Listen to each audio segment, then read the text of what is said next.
त्रेतायुगका रामसँग तुलना गर्दै जनकपुरमा राष्ट्रपति रामचन्द्र पौडेलको गरियो नागरिक अभिनन्दन। स्थानीय तहलाई अधिकार दिन कंजुसाई गर्न नहुने राष्ट्रपति रामचन्द्र पौडेलको भनाई। संघीयता कार्यान्वयन गर्न प्रचण्ड, ओली र देउवालाई सम्झाउँछु भन्दै राष्ट्रपति रामचन्द्र पौडेलको जिकिर। सरकारले सुन तस्करी छानबिन गर्न नचाहेको प्रमुख प्रतिपक्षी दल नेकपा एमालेका अध्यक्ष केपी शर्मा ओलीको आरोप। तस्करीलाई नागरिकता दिएर कसले राख्यो? सरकार भन्छ अहिले छानबिन गर्न पाइँदैन भन्दै ओलीको टिप्पणी। गिरिबन्धुको छानबिन गर्न प्रधानमन्त्री प्रचण्डलाई ओलीले दिए चुनौती। बालेनको आलोचना गर्दै केपी शर्मा ओलीको टिप्पणी। दम्ब र घमण्डले मान्छेलाई बिगार्छ। नगर प्रहरी सिट्टी बजाउँदै आतंक मचाउँदै कुदेको ओलीको आरोप। आन्दोलनरत अभियन्तालाई छलफलका लागि बोलाउँदा पनि नआएको काठमाडौँका मेयर बालेन शाहको दावी। अभियन्ता ईको धर्नामा राजनीति जोडिएको बालेनको आशंका। उहाँहरूको नेतासँग वार्ता गर्नुपर्ने हो भन्दै सोधे बालेनले प्रश्न। नेपाल र चीन बीच 13 बुँदे सम्झौता र समझदारी पत्रमा हस्ताक्षर। बीआरआईमा अड्कियो नेपाल र चीनको संयुक्त वक्तव्य। कैद मिनाहा कानून अनुसार नै दिइएको कार्यवाहक प्रधानमन्त्री पूर्णबहादुर खड्काको जिकिर। कैद मिनाहा राष्ट्रपतिको दोष नरहेको नेपाली कंग्रेसका महामन्त्री द्वय गगन थापा र विश्वप्रकाश शर्माको टिप्पणी। भ्रष्टाचारका फाइल खुलेपछि सरकार ढल्ने कुरा हुन्छन् भन्दै कानून मन्त्री धनराज गुरुङको बनाई। कोशी नामको विपक्षमा आन्दोलन गर्न पाइन्छ तर संविधान मिच्न पाइँदैन भन्दै गृहमन्त्री नारायण काजी श्रेष्ठको चेतावनी। नेपाली कंग्रेसको महासमिति बैठक तयारीका लागि समिति गठन। संविधान कार्यान्वयनमा देखिएका जटिलता महासमितिकै बैठकमा छलफल हुने कंग्रेस महामन्त्री गगन थापाको भनाई। शिक्षकलाई पार्टी सदस्य बनाउन हुन्न, राजीनामा दिएर आउने बाटो खोलिदिनुपर्छ भन्दै गगन थापाको केन्द्रीय समितिमा प्रस्ताव। एमाले कम्युनिस्ट विचारकहरूको पार्टी नरहेको नेकपा एकीकृत समाजवादीका अध्यक्ष माधव कुमार नेपालको आरोप। 2084 को निर्वाचनमा एमाले बहुमत ल्याउने नेकपा एमालेका वरिष्ठ नेता ईश्वर पोखरेलको भनाई। सरकार नभएर देशलाई बर्बाद पार्ने अपराधिक गिरोह भएको पोखरेलको आरोप। लोकसभाको केन्द्रीय समिति भयो पुनर्गठन। शीर्ष नेताका सबै खाले परिवार बने पदाधिकारी। घाइतेलाई उद्धार गर्न अनुमति नपाएपछि कंग्रेस सांसद राजेन्द्र बजगाईले भने बालेनले त्यसै सिंहदरबारमा आगो लगाउँछु भनेको होइन रहेछ। पूर्व मन्त्री रामकुमार श्रेष्ठ भ्रष्टाचारी ठहर। हामी पार्टी कब्जा गर्न लाग्यौं, जनताले विकल्प खोजे भन्दै नेपाली कंग्रेसका केन्द्रीय सदस्य अर्जुन नरसिंह केसीको टिप्पणी। कोशी प्रदेश सरकार भयो विस्तार। 3 राज्य मन्त्री सहित 9 सदस्य बन्यो मन्त्री परिषद। शिक्षक सरकार सहमति कार्यान्वयनका लागि सभामुखलाई ध्यानाकर्षण बुझाइयो। राहत शिक्षकले सडकमै सुतेर विरोध जनाए। सबै तहका जनप्रतिनिधिको तलब सुविधा बारे छुट्टै ऐन बनाउन सांसदहरूको माग। फुटपाथ व्यवस्थापनका लागि दबाव होइन, सुझाव दिनुहोला भन्दै काठमाडौँ महानगरपालिकाकी उपमेयर सुनिता डङ्गोलको आग्रह। फुटपाथ व्यवस्थापनमा संघीय सरकारको पनि समन्वय आवश्यक रहेको धारणा। त्रिभुवन विश्वविद्यालयका उपप्राध्यापक प्रेम चलाउने माथि भएको सांघातिक आक्रमण गर्ने विरुद्ध हालेको मुद्दामा फैसला सुनवाई अगाडि बढ्यो। आजबाट इन्द्र जात्रा सुरु। 20 जना विदेशी पाहुना आउँदै। बिरामीको मृत्युपछि पोखराको मणिपाल शिक्षण अस्पतालमा चिकित्सकमाथि हातपात। जडीबुटीको सुविधा सम्पन्न बस पार्क कानून विपरीत नरहेको पूर्व अरनिको यातायात प्रणालीले दियो स्पष्टीकरण। इन्जिनियरिङको स्नातक तह अध्ययन शुल्क 5,54,000 बनाउन सुझाव। पोखरा महानगरपालिकाका कर्मचारीले सेवा शर्तको माग गर्दै बुझाए 27 बुँदे ज्ञापन पत्र। पोखरा महानगरपालिका वडा नम्बर 12 मा आईटी पढ्नेलाई निशुल्क इन्टरनेट प्रदान गरिने, छोरी मात्र पाउनेलाई 50,000 रुपियाँ दिइने। चाडपर्व लक्षित बजार अनुगमनमा वाणिज्य विभाग आक्रामक बन्यो। कार्यान्वयनमा आयो निशुल्क कम्पनी दर्ता र पुँजी वृद्धिको व्यवस्था। चितवनका 2 गैंडा पुष्पा र अञ्जलीलाई कोशी टप्पुमा लगिँदै। सर्लाहीको सदरमुकाम मंगलवारमा 5 दिनदेखि लगाइएको निषेधाज्ञा दिउँसोलाई निष्क्रिय गरियो। रातिमा भने यथावत। पोल्यान्ड पठाइदिने भन्दै 4 जनाबाट 27 लाख रुपियाँ भन्दा धेरै ठग्ने। राप्ती मेन पावरका सञ्चालक प्रहरीको नियन्त्रणमा। शेयरको भित्री कारोबार गरेको आरोप लागेका नेउपाने विरुद्ध सम्पत्ति शुद्धिकरणको मुद्दा चलाउने तयारी। लघुवित्त समस्या समाधानको प्रतिवेदन। ऋणको दोहोरोपना हटाउन र परिवारका सदस्यको जमानीमा ऋण दिन सुझाव। नेपाल राष्ट्र बैंकका गभर्नर महाप्रसाद अधिकारी र नेपाल धितोपत्र बोर्डका अध्यक्ष रमेश कुमार हमालबीच भेटवार्ता। मार्जिन कर्जाको सीमा बढाउने लगायतका विषयमा भयो छलफल। नेप्सेमा एकल अङ्कको गिरावट। कारोबार रकम 1.5 अर्बमा झर्यो। कुन कम्पनीले कमाए, कुन कम्पनीले गुमाए, यसको विषयमा पुरै जानकारी। भेनु क्षुद्र ग्रहमा संकलन गरेको धुलोको नमुना पृथ्वी आइपुग्यो। इटलीका पूर्व राष्ट्रपति जर्जियो नापोलिटानोको 98 वर्षको उमेरमा निधन। अफ्रिकी मुलुक नाइजरबाट आफ्ना सेना फिर्ता गर्ने फ्रान्सको घोषणा। आफू विरुद्ध परेको बलात्कार मुद्दाको अन्तिम सुनवाई सरै भएपछि क्रिकेटर सन्दीप लामिछानेले भने एसियाड खेल्न म मानसिक रूपमा तयार छैन। मालदिभ्सलाई 4-1 गोल अन्तरले पराजित गर्दै नेपाल अन्डर 19 साफ च्याम्पियनशिपको सेमिफाइनलमा प्रवेश। एसियाली खेलकुदमा महिला फुटबलमा नेपाल जापानसँग 8-0 गोलले पराजित। एसियाडमा तेस्रो दिन बक्सिङमा रबिन विजय, अन्यको निराशाजनक प्रदर्शन। भारतले पाकिस्तानी खेलाडीको भिजा ढिलाइ गर्दा समस्या उत्पन्न। विश्वकप प्रभावित हुने चेतावनी र समाचार पार्टी हेल्थ टिप्स अन्तर्गत आज हामी यौन रोग भिरिङ्गी भनेको के हो, भिरिङ्गीको समयमा उपचार नगरे मस्तिष्कसम्म पनि असर पर्न सक्छ भन्ने विषयवस्तु, भिरिङ्गीको कारण, यसको लक्षण, जोखिम समूह, रोकथाम र उपचारको विषयमा जानकारी दिनेछौँ। हामीलाई अन्तिमसम्म हेर्नुहोला। दर्शक महानुभाव नमस्कार, समाचार पार्टी .com को न्यूज बुलेटिनमा यहाँलाई हार्दिक स्वागत छ। म प्रहलाद चन्द्र घिमिरे। आज मिति विक्रमसम्म 2080 साल असोज 9 गते मंगलबार इस्वीसम्म सन् 2023 सेप्टेम्बर 26 तारिक। आज भदौ शुक्ल द्वादशी, आज वामन द्वादशी व्रत, अन्तर्राष्ट्रिय परमाणु हतियार निर्मूल दिवस रहेको छ। सदाको चाहिँ आज पनि हामी उपस्थित भएका छौँ आजका मुख्य समाचार, ब्रेकिङ न्यूज, न्यूज अपडेट लगायत तपाईँलाई काम लाग्ने हेर्नै पर्ने महत्त्वपूर्ण समाचारहरू लिएर। हाम्रो मेहनतका लागि यो भिडियोमा एउटा लाइक अवश्य गर्नुहोला। दर्शक महानुभाव, पलपलको न्यूज अपडेटका लागि हाम्रो च्यानललाई तपाईँले अहिलेसम्म सब्स्क्राइब गर्नुभएको छैन भने कृपया सब्स्क्राइब गर्नुहोस् अनि नजिकै आउने बेल आइकनलाई क्लिक गर्नुहोला। दैनिक रूपमा हेर्नुहुन्छ भने रेगुलर भनेर लेख्नुहोला। आज पहिलो चोटि हेर्दै हुनुहुन्छ भने फर्स्ट टाइम भनेर लेखिदिनु होला। दर्शक महानुभाव, देशभित्र हुनुहुन्छ भने आफू रहेको गाउँठाउँ सहर जिल्लाको नाम लेख्नुहोला। विदेशमा हुनुहुन्छ भने हामीलाई कुन देशबाट हेरिरहनु भएको छ त्यो कुरा तलको कमेन्ट बक्समा कमेन्ट गर्नुहोला। आउनुहोस् दर्शक महानुभाव, आजका मुख्य समाचार सुरु गरौँ। त्रेता युगका रामसँग तुलना गर्दै जनकपुरमा राष्ट्रपति रामचन्द्र पौडेललाई नागरिक अभिनन्दन गरिएको प्रसङ्गबाट। राष्ट्रपति रामचन्द्र पौडेललाई जनकपुर धाममा नागरिक अभिनन्दन गरिएको छ। जनकपुर धामका मेयर मनोज शाहले राष्ट्रपति पौडेललाई अभिनन्दन पत्र प्रदान गर्नुभयो। जानकी मन्दिरमा पूजापाठ र महेन्द्र नारायण निधि मिथिला संस्कृति केन्द्रको समुद्घाटन गर्न पुग्नुभएका राष्ट्रपति पौडेललाई जनकपुर धाम उपमहानगरपालिकाको आयोजनामा नागरिक अभिनन्दन गरिएको हो। राष्ट्रपति पौडेललाई प्रदान गरिएको अभिनन्दन पत्रमा मैथिली भाषाको प्रयोग गरिएको छ। राष्ट्रपति पौडेललाई भगवान रामसँग तुलना गर्दै अभिनन्दन पत्रमा भनिएको छ, त्रेता युगमा भगवान राम जनकपुर धाममा आएपछि नगरवासी जसरी हर्ष विभोर भएका थिए त्यस्तै तपाईँको आगमनले जनकपुरवासी हर्ष विभोर भएका छन्। त्यस्तै संविधानमा हरेक नेपाली नागरिकलाई नागरिकता दिने अधिकार उल्लेख भए पनि कानुन निर्माणको अभावमा लाखौं नेपाली नागरिकताबाट वञ्चित रहेको अवस्थामा राष्ट्रपति निर्वाचित भए लगत्तै नागरिकता विधेयक प्रमाणीकरण गरी ठूलो समस्या समाधान गरेकोमा पनि उहाँको प्रशंसा गरिएको छ।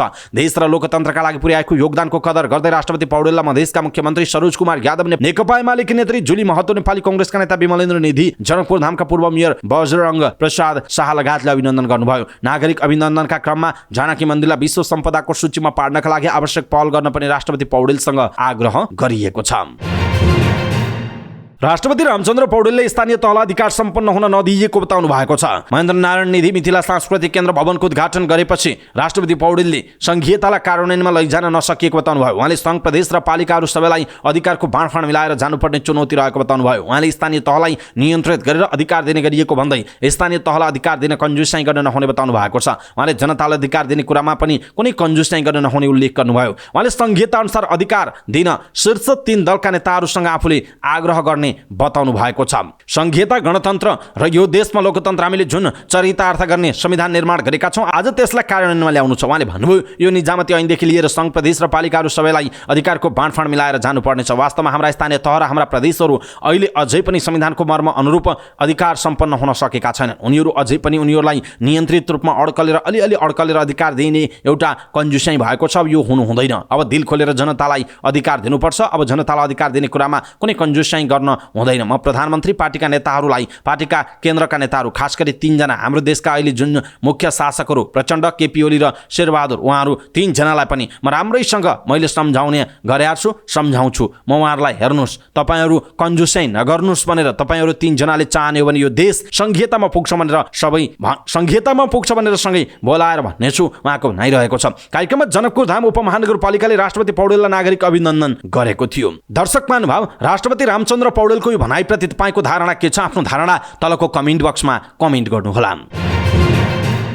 प्रमुख प्रतिपक्ष दल नेकपा एमालेका अध्यक्ष एवं पूर्व प्रधानमन्त्री केपी शर्मा ओलीले सरकारले सुन तस्करी छानबिन गर्न नचाहेको आरोप लगाउनु भएको छ। सुन तस्करी छानबिनका लागि आयोग गठन गर्न सरकारलाई आफ्नो पार्टीले बाध्य पारे पनि सो आयोग मार्फत छानबिन गर्न भनी नमानेको ओलीको जिकिर रहेको छ। काठमाडौँमा आयोजित पार्टीको बागमती प्रदेश कमिटीको प्रथम अधिवेशनको उद्घाटन समारोहमा बोल्दै उहाँले सरकारले आयोगलाई सुन तस्करी छानबिन नभई तस्करी हुन नदिने गरी कानुन निर्माण गर्नका लागि सुझाव दिनुपर्ने जिद्दी गरिरहेको बताउनुभयो। अध्यक्ष ओलीले सरकार सुन तस्करहरूलाई भगाउनका लागि सो आयोग 1 महिनापछि मात्रै बनाउन सहमत भएको बताउनु भएको छ। उहाँले आफ्नो पार्टीले पछिल्लो समय भएका सबै सुन तस्करीको कुनै न कुनै पनि दिन छानबिन गराएरै छाड्ने चेतावनी समेत बताउनु भएको छ। अध्यक्ष ओलीले भ्रष्टाचारका सबै फाइल खोल्न पनि सरकारलाई चुनौती दिनुभयो। भ्रष्टाचारका फाइल खोले जेल पर्ने सत्तारूढ दलकै नेताहरू भएको ओलीले बताउनुभयो। अध्यक्ष ओलीले प्रधानमन्त्री पुष्पकमल दाहालले जनताको आवाज संसदमा उठ्न नदिनका लागि संसद लामो समयसम्म स्थगित गर्न ठाडो आदेश दिएको पनि बताउनुभयो। उहाँले भारतका प्रधानमन्त्री नरेन्द्र मोदीको दृष्टान्त पेश गर्दै विदेश भ्रमणमा जाँदा किन संसद बैठक स्थगित गर्नु परेको भनी प्रधानमन्त्री दाहाललाई प्रश्न समेत गर्नु भएको छ। अध्यक्ष ओलीले सरकार निकम्मा भएको भन्दै उसलाई सुझाव दिनुको कुनै पनि अर्थ नरहेको पनि बताउनु भएको छ।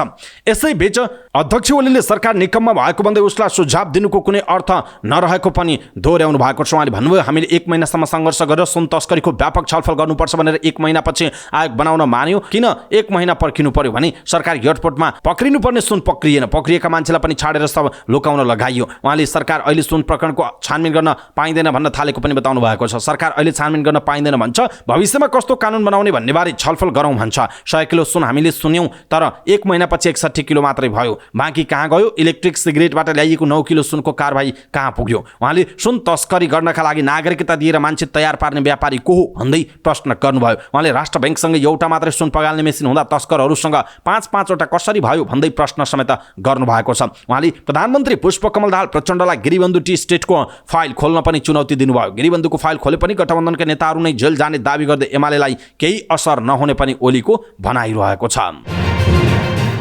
नेकपा एमालेका अध्यक्ष केपी शर्मा ओलीले दम्भ र घमण्डले मान्छेलाई बिगार्ने टिप्पणी गर्नुभएको छ। बागमती प्रदेश अधिवेशनको उद्घाटन समारोहलाई सम्बोधन गर्दै काठमाडौँ महानगरपालिकाका मेयर बालेन शाहप्रति लक्षित गर्दै उहाँले यस्तो टिप्पणी गर्नुभयो। अभियन्ता भन्न रुचाइने स्थान अधिकारी उर्फ यी लगायतका केही युवा धर्नामा छन्। त्यही प्रसङ्गलाई लिएर ओलीले युवाहरू 125 घण्टादेखि उभिएर सत्याग्रह गरिरहेको अवस्थामा सरकार नपुगेको भन्दै आलोचना गर्नुभयो। उहाँले भन्नुभयो, सरकारले केही सोधेन, एकजनाले जोसँग सम्बन्धित छ विषय तिनका नेतासँग वार्ता गर्नुपर्ने, तिनका नेता खोज्दै जानुपर्ने, वार्ता गर्नुपर्ने आदि अभिव्यक्ति गरेका सुने। दम्भ र घमण्डले मान्छेलाई बिगार्छ, समस्या बल्झाएर कोही सफल हुँदैन उहाँको भनाइ छ।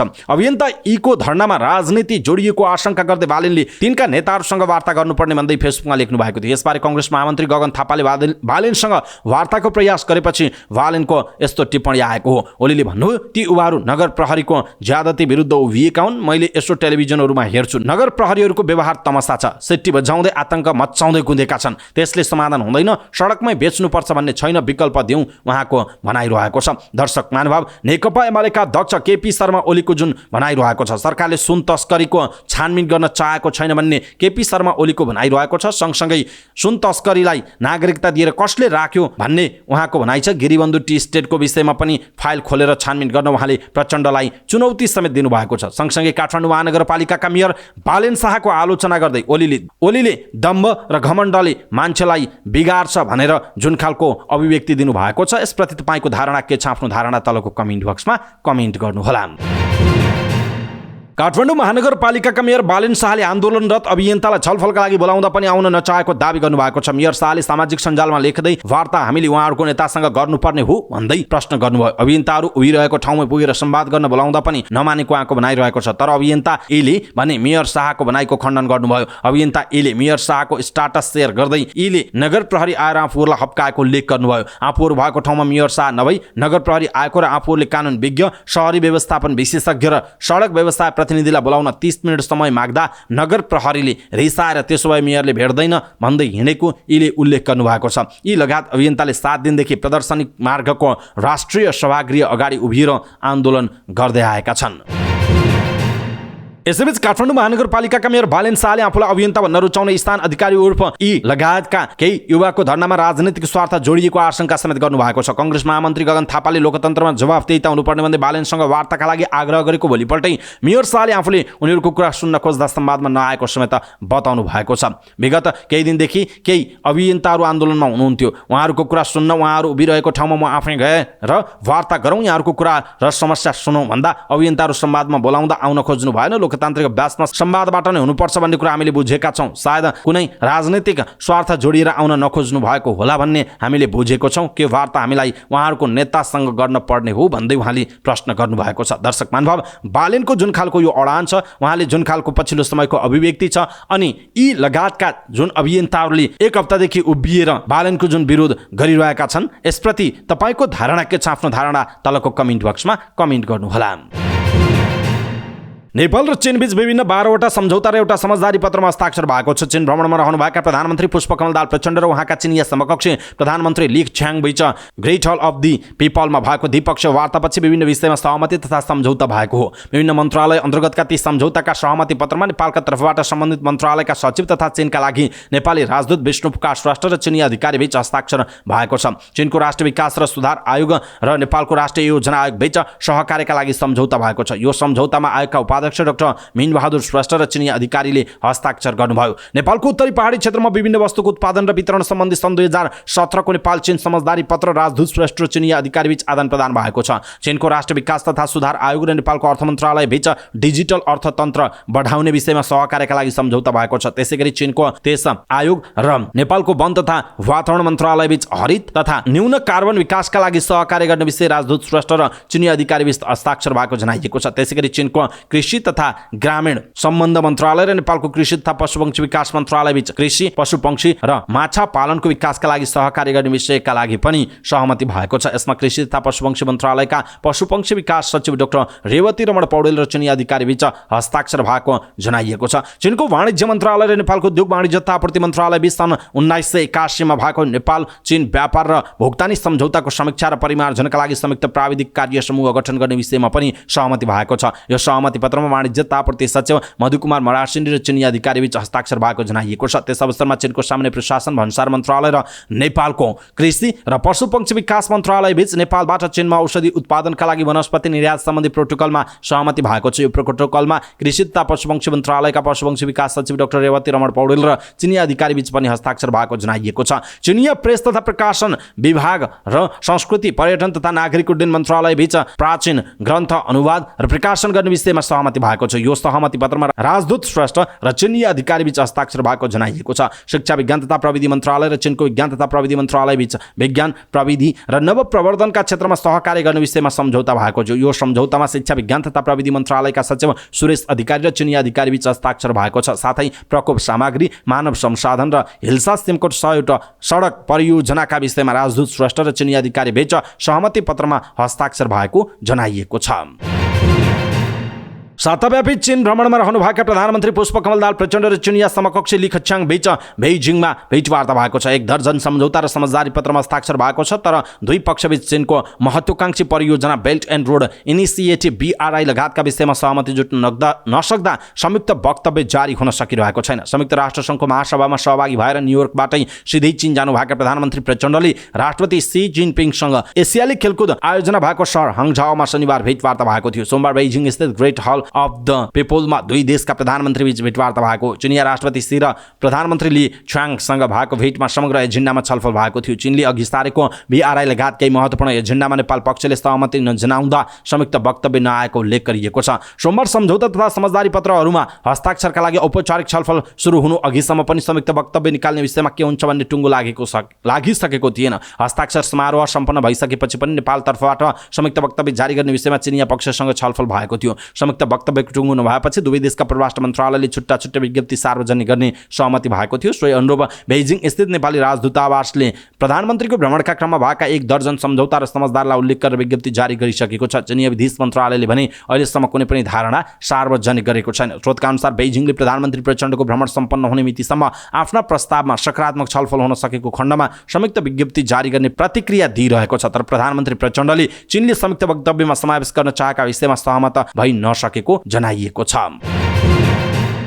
कार्यवाहक प्रधानमन्त्री पूर्णबहादुर खड्काले संविधान दिवसका अवसरमा राष्ट्रपतिबाट भएको कैद मिनाहाको बचाउ गर्नुभएको छ। कांग्रेसका उपसभापति समेत रहनुभएका कार्यवाहक प्रधानमन्त्री खड्काले विवादमा परेका कैद मिनाहा पाएका व्यक्तिहरूको नाम नलिइकन संविधान सम्मत भएको दावी गर्नुभयो। महामन्त्री गगन थापा र विश्वप्रकाश शर्माले संविधान दिवसका दिन सरकारले कैद छुट दिएका व्यक्तिको विषयमा प्रश्न उठाएपछि खड्काले जवाफ दिनुभएको। संविधान दिवसको दिन तरुण दलका पूर्व नेता योगराज ढकाल रिगलको कैद मिनाहा गरेपछि राष्ट्रपति रामचन्द्र पौडेल र कांग्रेसप्रति प्रश्न उठेको थियो। कार्यवाहक प्रधानमन्त्री खड्काले सरकारले संविधान ऐन नियमलाई टेकेर राष्ट्रपति समक्ष सिफारिस गरेको बताउनु भएको छ। मुद्दा माफीका लागि जति पनि निर्णय भएका छन् संविधानले दिएको सुविधाभन्दा बाहिर केही पनि नभएको उहाँको दाबी रहेको छ। यति प्रतिशत जेल सजाय भोगिसकेपछि जेलमा त्यो कैदीले गरेको व्यवहार उसको बानी बेहोरामा आएको सुधारमा जेलरले गरेको सिफारिसका आधारमा जाने एउटा प्रक्रिया छ, खड्काले भन्नुभएको छ। यसैबीच नेपाली कांग्रेसका महामन्त्री द्वय गगन थापा र विष्णुप्रकाश शर्माले संविधान दिवसका दिन राष्ट्रपतिबाट कैद माफी मिनाहा भइरहेको आलोचनाप्रति पार्टी गम्भीर हुनुपर्ने बताउनु भएको छ। असोज 3 मा संविधान दिवसको अवसरमा राष्ट्रपति रामचन्द्र पौडेलले जान मुद्दामा जेलमा रहेका नेपाली कांग्रेसका कार्यकर्ता रिगल भनिने योगराज ढकालको कैद माफी मिनाहा पाएका थिए। त्यस विषयमा राष्ट्रपतिको यति बेला आलोचना भइरहेको छ। पार्टीको केन्द्रीय समितिको बैठकमा धारणा राख्दै महामन्त्री गगन थापा र अर्का महामन्त्री विष्णुप्रकाश शर्माले यसमा राष्ट्रपतिको नभई सरकारको र सरकारमा सहभागी भएको दलको हिसाबले कांग्रेसको दोष रहेको बताउनुभयो। उहाँले कांग्रेसको कुनै कार्यकर्ताले व्यक्तिगत रूपमा गरेको अपराध र गलत कामको भारी व्यक्तिले बोक्नुपर्ने बताउनु भएको छ। महामन्त्री विष्णुप्रकाश शर्माले पनि सरकारको निर्णयका कारण राष्ट्रपति संस्थाको आलोचना भएका विषयमा गम्भीर हुनुपर्ने बताउनुभयो। आम माफी दिँदा सरकारले गरेको सिफारिस सबै सही भन्न नमिल्ने महामन्त्री शर्माले बताउनु भएको छ। कानुन न्याय तथा संसदीय मामिला मन्त्री धनराज गुरुङले सरकारले गति लिन खोज्दा ब्रेक लागेको टिप्पणी गर्नुभयो। पार्टीको केन्द्रीय समितिको बैठकमा बोल्दै मन्त्री गुरुङले सरकार अगाडि बढ्न खोज्दा हातखुट्टा बाँधिएको बताउनुभयो। म त्यही मन्त्री परिषदको मन्त्री हुँ, तर बीचबीचमा ब्रेक लाग्छ, अपरझट ब्रेक लाग्छ। एकदम 100 किलोमिटर प्रति घण्टाको रफ्तारमा अब कुद्यो है भन्ने लाग्छ, त्यसपछि हावा कावा चल्छ, ब्रेक लाग्छ। कांग्रेस उपसभापति समेत रहनुभएका गुरुङले भन्नुभयो बडो चिन्ताको विषय छ। कांग्रेस सभापति शेरबहादुर देउवालाई सम्बोधन गर्दै मन्त्री गुरुङले भन्नुभयो निवेदन छ सभापति महोदय, यसरी एकदमै छिटो दौडिन खोज्दा हातखुट्टा बाँधियो भने सरकार अगाडि बढ्न सक्दैन। मन्त्री भनेको 2 दिनको घाम छाया हो भन्दै गुरुङले बसुन्जेल राम्रो काम गरौँ भन्ने सोचाइ भए पनि काम गर्न सहज नभएको बताउनुभयो। गर्न खोजेको मनले ताकेको आँटेको काम सहज ढङ्गबाट गर्न नसकिरहेको अवस्था छ उहाँले भन्नुभएको छ। सरकारले भ्रष्टाचारका फाइल खोल्न थालेपछि सरकार ढल्ने कुरा आउने गरेको भन्दै उहाँले पार्टी सभापति शेरबहादुर देउवालाई नै प्रश्न गर्नुभयो। जब हामी भ्रष्टाचारका काण्डहरू एकपछि अर्को खोल्दै जान्छौँ तब फेरि यो गठबन्धन भत्किने कुराहरू आउँछन्, सरकार ढल्ने कुराहरू आउँछन्, किन यस्तो भइरहन्छ सभापति महोदय, किन यस्ता आवाजहरू उठिरहन्छ? कानुन मन्त्री गुरुङले प्रश्न गर्नुभयो। राजनीति गर्ने व्यक्तिले व्यक्तिको नभई पार्टीको मुख हेर्नुपर्ने भन्दै उपसभापति गुरुङले व्यक्तिको मुख हेर्दा पार्टी ध्वस्त हुने स्थिति आउन नहुने बताउनुभयो। पार्टी बनाउन चाहन्छौँ भने काण्डहरूको निष्पक्ष छानबिन गर्नमा हामी तलमाथि गर्दैनौँ भन्नुपर्छ उहाँको भनाइ छ। सरकारले भ्रष्टाचारका फाइलहरू खोल्न थालेपछि सिंहदरबारमा गिभ एन्ड टेक हुने गरेको पनि गुरुङले आरोप लगाउनुभयो। भ्रष्टाचार काण्डका फाइलहरू खोल्दै जाँदा कता कता मलाई लाग्छ कतै सिंहदरबारभित्र पुगेपछि गिभ एन्ड टेक हुन्छ कि क्या हो, ठुला ठुला प्रेसरहरू आउने गर्दछ, त्यस कारणले गर्दा यसरी चल्दैन मन्त्री गुरुङले भन्नुभयो। भ्रष्टाचारका काण्डहरूको निष्पक्ष छानबिन गर्न सके त्यही नै सञ्जीवनी बुटी हुने पनि कानुन मन्त्री गुरुङको भनाइ छ। ठुलो ठुलो भ्रष्टाचारका काण्डहरू एकपछि अर्को फाइलहरू खोलेर निष्पक्ष ढङ्गबाट पूर्ण रूपमा अन्तसम्म पुग्ने गरी पाइला चाल्न सक्यौँ भने त्यहीबाट हामीले सञ्जीवनी प्राप्त गर्छौँ उहाँले भन्नुभयो। तर त्यहीँनिर भ्रष्टाचारको फाइल खोलेपछि ठेस लाग्ने गरेको छ, म गम्भीर रूपमा ध्यान आकर्षण गराउन चाहन्छु उहाँको भनाइरहेको छ। दर्शक महानुभाव, धनराज गुरुङको यो भनाइप्रति तपाईँको धारणा के छ? आफ्नो धारणा तलको कमेन्ट बक्समा कमेन्ट गर्नुहोला। उपप्रधानमन्त्री तथा गृहमन्त्री नारायण काजी श्रेष्ठले कोशी नामाकरणको विपक्षमा आन्दोलनरत समूहले कानुन उल्लङ्घन गर्न नपाउने बताउनु भएको छ। गृह मन्त्रालयले विराटनगरमा आयोजना गरेको कार्यक्रममा उहाँले आन्दोलनको नाममा कसैलाई हिन्डुलमा अवरोध र आक्रमण गर्न नपाइने बताउनु भयो। कोशी नामाकरणको विपक्षमा आन्दोलन गरिरहेको प्रदेश नम्बर 1 पुनः नामाकरण सङ्घर्ष समितिले विभिन्न राजनैतिक दलका नेताहरूलाई हिन्डुलमा अवरोध गर्दै आएको थियो। उपप्रधानमन्त्री श्रेष्ठले नामाकरणको विपक्षमा आन्दोलन गर्ने स्वतन्त्रता भए पनि कानुन र संविधान मिच्ने छुट नभएको बताउनु भयो। र्याली गर्न पाइयो, आमसभा गर्न पाइयो, विचार राख्न पाइयो, लेख लेख्न पाइयो, तर एक ठाउँबाट अर्को ठाउँमा जान अवरोध उत्पन्न गर्ने वा प्रदेश सभाका सदस्यलाई अवरोध उत्पन्न गर्न पाइँदैन। यसमा विचार गर्न सबैलाई म विनम्रतापूर्वक अनुरोध गर्दछु उहाँको भनाइरहेको छ। आन्दोलनरत पक्षलाई कोशी नाम ठिक भएन, अर्को नाम राख्नुपर्छ भनेर जनमत बनाउने अधिकार रहेको, तर प्रदेशको नामाकरण भने प्रदेश सभाबाट नै निर्णय हुने संवैधानिक व्यवस्था रहेको उपप्रधानमन्त्री श्रेष्ठले बताउनु भयो। प्रदेश सभालाई अनुरोध गर्न सकिन्छ, प्रदेश सभा कन्भिन्स भयो भने यही प्रदेश सभाबाट नाम परिवर्तन गर्न सकिन्छ, नभए अर्को चुनावबाट नाम परिवर्तन गर्न सक्छ।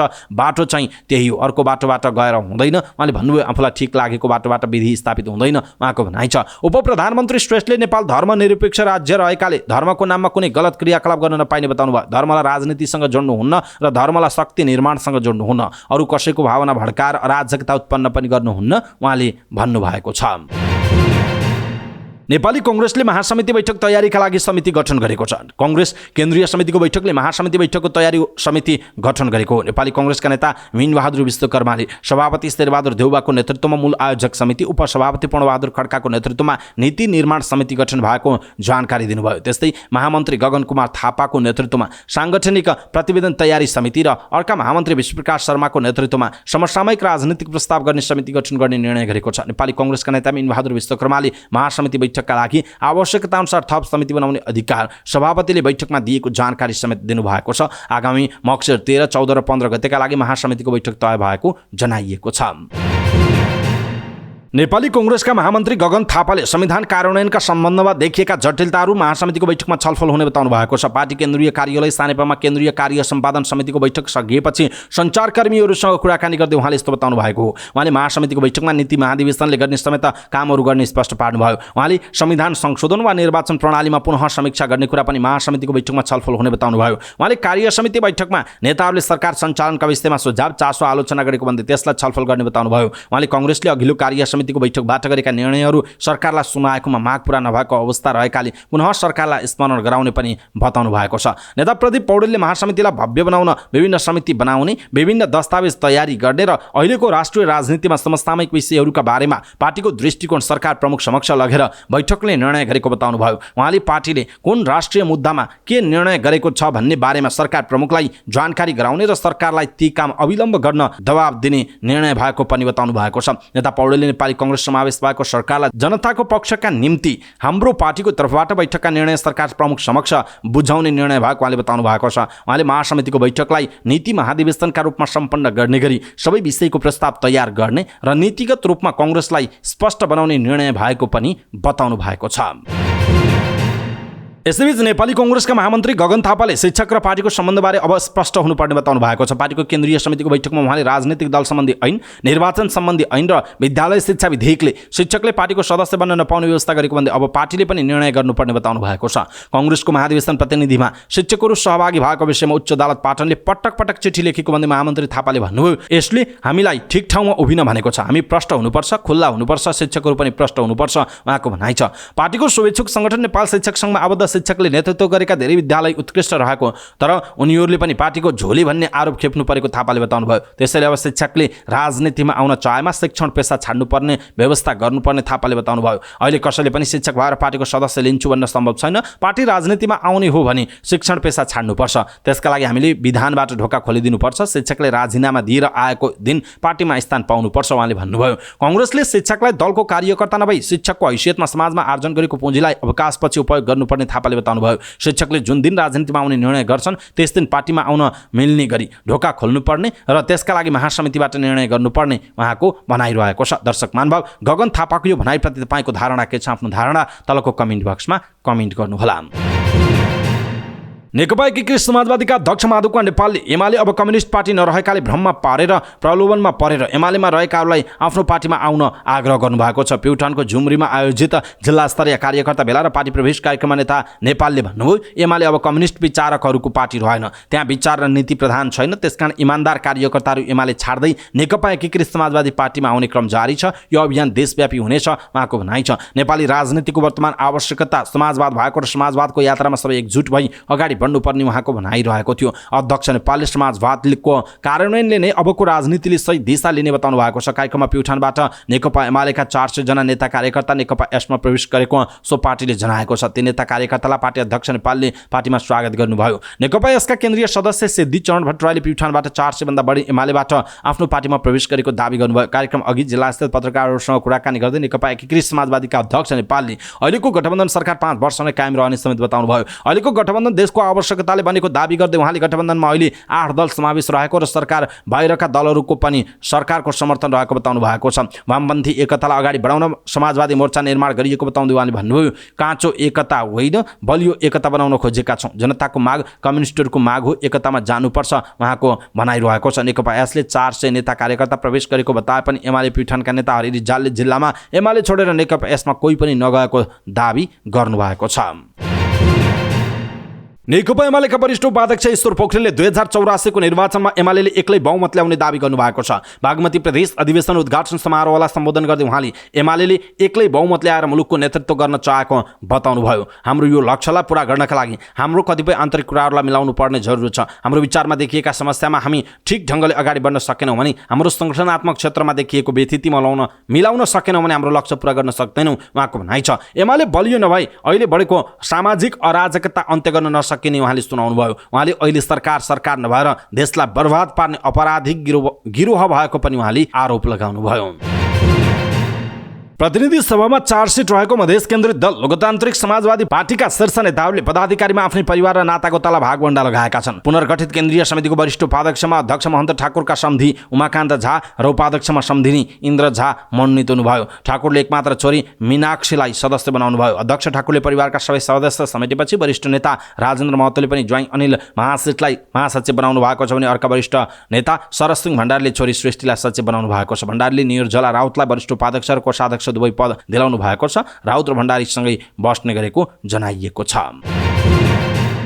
आफ्नो निर्वाचन क्षेत्रका नागरिक भिडबाट लडेर गम्भीर घाइते हुँदा तत्काल हेलिकप्टर लगेर उद्धार गर्ने समेत अनुमति समेत नपाएपछि सत्तारूढ नेपाली कांग्रेसका सांसदले सिंहदरबारमा आगो लगाउने बालेन शाहको अभिव्यक्ति स्मरण गर्नु भएको छ। वृद्ध भत्ता लिन जाँदा भिडबाट लडेर घाइते हुनुभएका गोर्खाको चुमनुब्री गाउँपालिका 2 का एक वृद्ध हेलिकप्टरबाट उद्धार गर्ने आफ्नो प्रयास विफल भएपछि गोर्खा 1 का सांसद राजेन्द्र बजगाईले निराशा व्यक्त गर्दै देशमा अर्को क्रान्ति आवश्यक रहेको बताउनुभयो। गम्भीर घाइतेको ज्यान बचाउन आफूले पैसा तिरेर हेलिकप्टर चार्टर गर्न खोज्दा पनि गृह मन्त्रालयले निषेधित क्षेत्रको बहानाबाजी गरेर अनुमति नदिएपछि सांसद बजगाईले ट्विट गर्दै भन्नुभयो, मेयर बालेनले त्यसै आगो लगाइदिन्छु भनेको होइन रहेछ। बजगाईले लगातार ती वृद्धको जीवन बचाउन प्रयास गर्नुभयो। सिंह गाउँका 80 वर्षीय छेवाङ दोर्जीलाई हेलिकप्टरबाट उद्धार गरेको पैसा आफैले तिर्छु भन्दा पनि सांसदले अनुमति पाउनु भएन। त्यसपछि उहाँले फेरि लेख्नुभयो, देशले भयानक क्रान्ति पर्खी बसेको छ। करिब 3 घण्टा प्रयास गर्दा पनि घाइतेको उद्धार गर्न सकिन। 2:27 बजे गोर्खा स्टेडियममा सम्पर्क गरेको थिए। निरन्तर गृह निजी कम्पनी हेलिकप्टर कम्पनी उडाउने प्रयास गरे। सेनालाई नै 4:30 बजे मात्र पत्र लेख्ने गृह मन्त्रालयको कारणले उद्धार भएन। डिफेन्स मिलिटरी अपरेसन बिहान जान्छ उद्धार भन्छ। तथाकथित निषेधित क्षेत्र मुर्दाबाद बिरामीको प्रार्थना गरी बसेको छु उहाँको भनाइरहेको थियो। गोर्खाकै प्रधानमन्त्री र गृहमन्त्री हुँदा पनि सत्तारूढ सांसदले घाइतेको उद्धार गर्न नपाएपछि निराश भएर बालेन सम्झिनुभयो। गोर्खाको उत्तरी क्षेत्रलाई निषेधित क्षेत्र भनेर हेलिकप्टर उडानमा समेत कडाई गरिएको छ। पर्यटन व्यवसायी समेत रहनुभएका सांसद बजगाईले निरन्तर यसको विरोध गर्दै आउनु भएको छ। बजगाईले भन्नुभयो, जनता मार्ने निषेधित क्षेत्र कसका लागि हो? जनताका लागि हो कि सरकारका लागि हो कि चाइनाका लागि हो? सरकारले न गाउँमा यातायात सेवा पुर्याउन सक्छ। निषेधित क्षेत्र भनेको छ न लाखौं खर्च गरेर घाइतेको उद्धार गर्न पाइन्छ, न सुत्केरीको न त बिरामीले समयमै उपचार पाउँछ। नेपाली जनतालाई अकालमा मार्ने निषेधित क्षेत्र चाहिँदैन भनेर सबका सब जनताले विरोध गरिरहेका छन्। फेरि कसका लागि चाहियो यो निषेधित क्षेत्र? उहाँको प्रश्न छ। छिवादोर्जे लामा सोमबार बिहान 11 बजे वडा कार्यालयमा वृद्ध भत्ता बुझ्न जाँदा भिडबाट लडेर घाइते हुनुभएको थियो। करिब 100 मिटर तल खस्नुभएका वृद्धको टाउको र मुख फुटेको जनाइएको छ। विशेष अदालतले गैरकानुनी सम्पत्ति आर्जनको मुद्दामा पूर्व मन्त्री रामकुमार श्रेष्ठ सहित 3 जनालाई दोषी ठहर गरेको छ। विशेष अदालतका सदस्य यमुना भट्टराई र खुशीप्रसाद थारूको संयुक्त इजलासले उनीहरूलाई दोषी ठहर गरेको। दोषी ठहर हुनेमा रामकुमार श्रेष्ठसँगै उहाँका श्रीमती सरस्वती र छोरा सरोज रहनु भएको छ। उहाँले 4,45,27,668 रुपैयाँ गैरकानुनी रूपमा आर्जन गरेको भन्दै अख्तियार दुरुपयोग अनुसन्धान आयोगले गैरकानुनी सम्पत्ति आर्जनको मुद्दा दायर गरेको थियो। शिक्षकबाट सार्वजनिक सेवामा प्रवेश गर्नुभएका उहाँ निजामती सेवाको शाखा अधिकृत उपसचिव सहसचिव सचिव भएर अवकाश समेत हुनुभएको थियो। पूर्व मन्त्री श्रेष्ठ 2070 सालमा तत्कालीन प्रधान न्यायाधीश खिलराज रेग्मीको नेतृत्वमा गठित चुनावी सरकारमा मन्त्री हुनुहुन्थ्यो। उहाँले पर्यटन, शान्ति र पुनर्निर्माण तथा युवा र खेलकुद गरी 3 वटा मन्त्रालय सम्हाल्नु भएको थियो। अख्तियारले उहाँ मन्त्री भइसकेको अवधिलाई समेत आधार मानेर अनुसन्धान गरेको थियो। 2078 फागुन 15 मा अख्तियारले उहाँलाई भ्रष्टाचार मुद्दा दायर गरेको थियो। उहाँले सार्वजनिक सेवाको सुरुवातपछि सचिव हुँदासम्म र मन्त्री भएको बेलामा समेत गैरकानुनी सम्पत्ति आर्जन गरी भ्रष्टाचार गरेको अख्तियारको दाबी छ। अख्तियारका अनुसार 2026 सालदेखि सरकारी सेवामा पुग्नुभएका उहाँले 2064 माघमा अवकाश पाउनुभयो। 70 सालमा उहाँ फेरि चुनावी मन्त्री परिषदको मन्त्री बनेर सरकारी पदमा पुग्नुभयो। सार्वजनिक सेवामा रहँदा उहाँले 6 करोड 90 लाख रुपैयाँ आम्दानी गर्नुभएको थियो। तर छानबिन हुँदा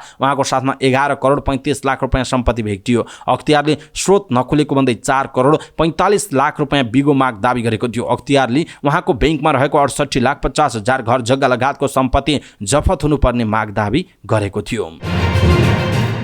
नेपाली कांग्रेसका नेता अर्जुन नरसिंह केसीले पार्टी कब्जा गर्ने नेताहरू लागिरहे पनि जनता जति सबै अर्कैको कब्जामा परिसकेको टिप्पणी गर्नुभयो। केन्द्रीय समितिको बैठकमा आफ्ना धारणा राख्दै उहाँले देश सङ्गठित रूपमा अराजकतातिर जाँदा कांग्रेस गम्भीर बन्नुपर्ने बताउनु भयो। उहाँले भन्नुभयो, हामी पार्टी कब्जाको दौडमा आफ्नो ढङ्गले सभापतिजीले पनि गरिराख्नु भएको होला, हामी पनि गरिराखेका छौँ। तर पार्टी हामी कब्जा गर्न खोजिरहेका छौँ, जनता अर्कैले कब्जा गरिसकेका छन्। अहिलेको निराशा र असन्तुष्टिबाट जनता हामीबाट आक्रोशित मात्र होइन, विकल्प खोज्न थालिसकेका छन्। यो कुरा आत्मसात गरौँ, यो पक्ष विपक्षको कुरा होइन, उहाँको भनाइरहेको छ।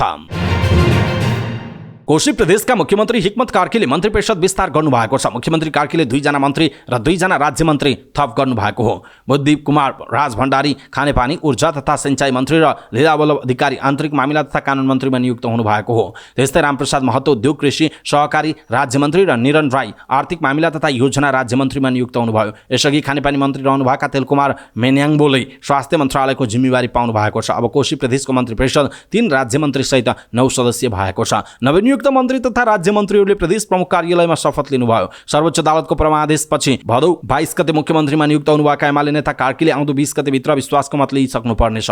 एमालेलाई समर्थन गरेको राप्रपा अहिलेसम्म सरकारमा सहभागी भएको छैन। कांग्रेस, माओवादी, एकीकृत समाजवादी र जसपा सहितको गठबन्धनले कार्की नेतृत्वको सरकारलाई साथ दिने बताइसकेकाले कार्कीको विश्वासको मत पाउने सम्भावना निकै कम छ। कार्कीको विश्वासको मत नपाएमा अहिले नियुक्त भएका मन्त्रीले 12 दिन कार्यभार सम्हाल्न पाउने जनाइएको छ। नेपाल शिक्षक महासंघले सरकारसँग गरेको सहमति अनुरूप विधेयकलाई संशोधन गरी पारित गर्न सभामुखलाई ध्यान आकर्षण गराएको छ। नेपाल शिक्षक महासंघकी सह-अध्यक्ष नानुमाया पराजुली नेतृत्वको टोलीले सभामुख देवराज घिमिरेलाई भेटेर सरकारसँग गत असोज 5 गते भएको सहमतिका बारेमा जानकारी गराएको बताइएको छ। आन्दोलनरत शिक्षक र सरकारका बीचमा भएको सहमति अनुरूप विधेयकलाई संशोधन गर्दै पारित गर्न शिक्षकहरूले सभामुखको ध्यान आकर्षण गराएका हुन्। आफूहरूले पटक पटक सहमतिको नाममा सरकारबाट धोका खाएको भन्दै शिक्षकहरूले यसपटक भने विधेयकमा सहमतिका बुँदा अनुरूप संशोधन भई माग पूरा गर्न सभामुखलाई अनुरोध गरिएको छ। सभामुखसँगको भेटपछि सञ्चारकर्मीहरूसँग कुराकानी गर्दै नेपाल शिक्षक महासंघ राष्ट्रिय समितिकी सह-अध्यक्ष नानुमाया पराजुलीले सभामुखलाई सरकारसँग भएको सहमतिको बुँदा हस्तान्तरण गर्दै संसदमा आवश्यक भूमिका खेल्न आग्रह गरिएको बताउनु भएको छ। उहाँले विधेयक फिर्ता नगरी शिक्षकहरूको आवश्यक माग सम्बोधन गर्दै तुरुन्त पारित गर्न आग्रह गरिएको पनि बताउनु भएको छ। सभामुख घिमिरेले शिक्षकहरूको सरकारसँग भएको सहमति बमोजिम विधेयक पारित गर्न आफूले पहल कदमी लिने बताउनु भएको सह-अध्यक्ष पराजुलीले जानकारी दिनुभयो।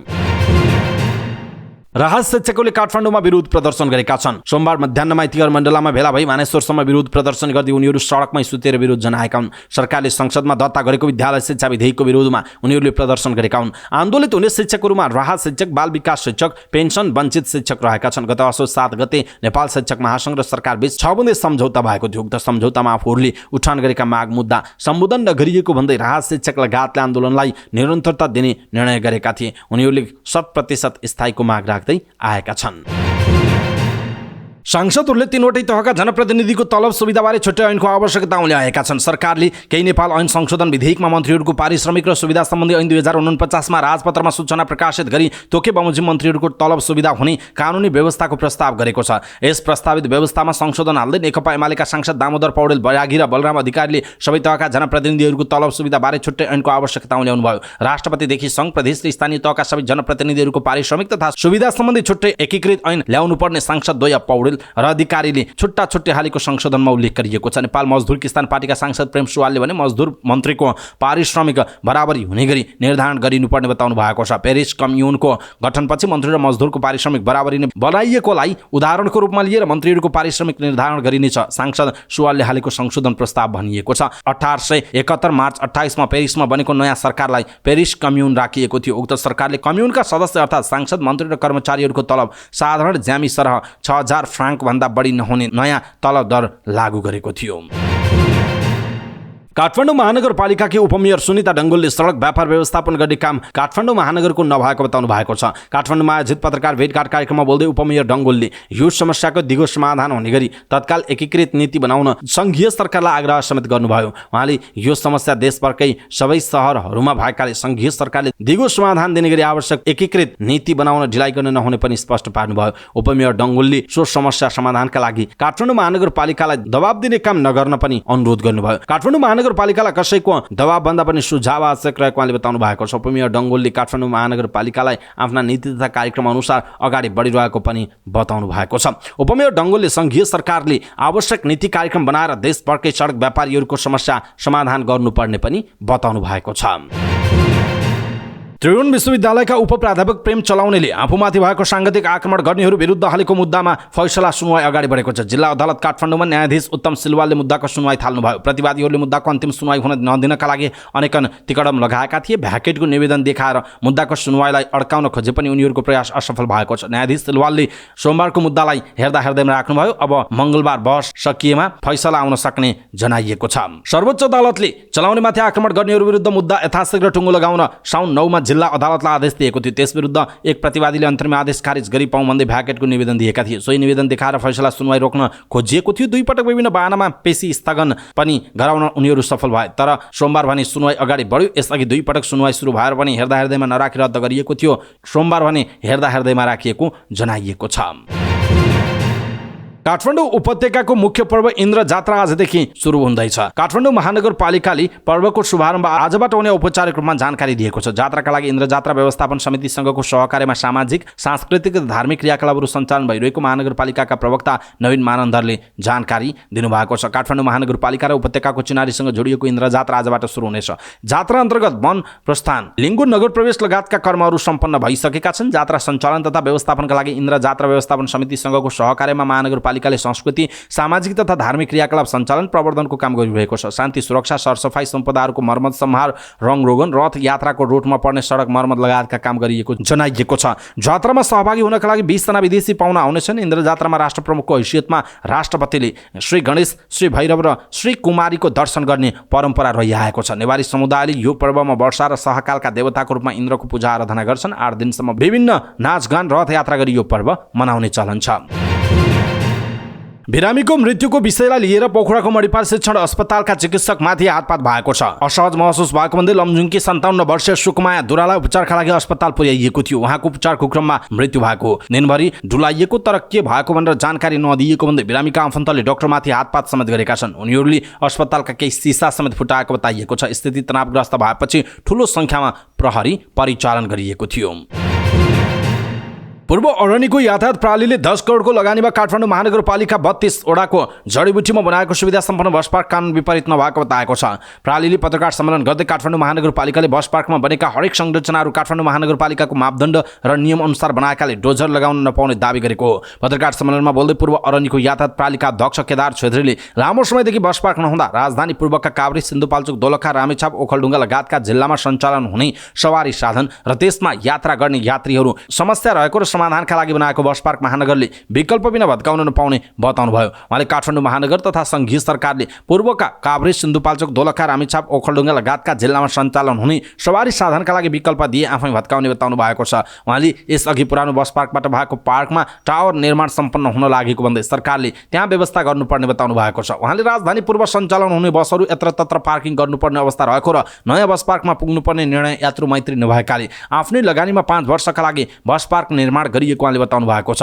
उहाँले गोङ्गबु जाने निर्णय कुनै पनि हिसाबले व्यावहारिक नभएको बताउनुभयो। उहाँले महानगरपालिकाले दुःख दिने उद्देश्यले गोङ्गबु जाने निर्णय गरेको बताउनुभयो। बस पार्कमा भएका संरचनाहरू काठमाडौँ महानगरपालिकाको भवन आचार संहिता अनुसार र भवन निर्माणको मापदण्ड अनुसार अनुमति लिएर बनाएको, तर अहिले महानगर तथा यातायात व्यवस्था विभागले अनुमति दिन नचाहेको बताउनुभयो। उहाँले बस पार्कमा सार्वजनिक शौचालय समेत नभएको ठाउँमा यात्रुहरूलाई सुविधा दिने गरी काम गरिरहेको बताउनु भएको छ। उहाँले बस पार्क कुनै व्यावसायिक नभएर व्यवसायीहरूले यात्रुहरूको सहजताका लागि 5 वर्षका लागि दिएको समाधान दिन खोजिएको बताउनुभयो। उहाँले सरकारले 400 बसको रुट पर्मिट पुरानो बस पार्कसम्म भए पनि सरकार र महानगरले पुरानो बस पार्कसम्म जान नदिएको बताउनु भएको छ। सरकारलाई नेपाली यातायात व्यवसायीहरू र मजदुरहरूले काम गरेर खान नपाइने हो कि भन्दै प्रश्न समेत गर्नुभएको छ।